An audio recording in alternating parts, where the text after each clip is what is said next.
araw nga pala ay pupunta kami ng airport kasi may susunduin kami. Kita nyo naman sa pagmumukha ko na bagong gising pa lang ako. Kita nyo naman na todo explain ako dyan sa video.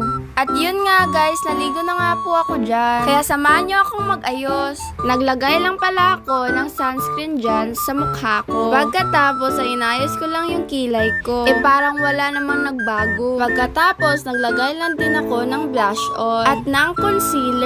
Pagkatapos ko nga dyang maglagay ng concealer ay naglagay na ako ng mascara. At sinuklay ko lang dyan yung buhok ko at nagpabango. Pagkatapos ko nga magayos ay umulan pa nga. At yan na nga yung final look ng aking make-up.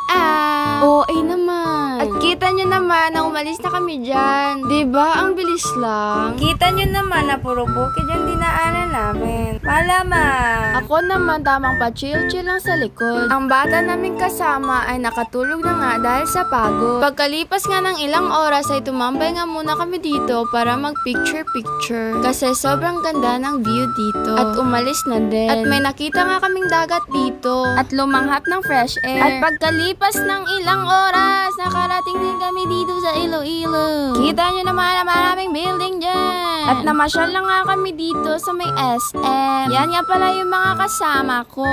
Di ko nga din alam kung saan kami pupunta dyan eh. Kita nyo naman na may nakita pa akong train dyan. Parang gusto ko ding sumakay eh. Uy, joke lang. Katapos nga naming mamasyal ay bumalik na kami sa sasakyan. Bumili lang pala sila ng donut. Kita nyo naman na kumain na kami ng donut dyan.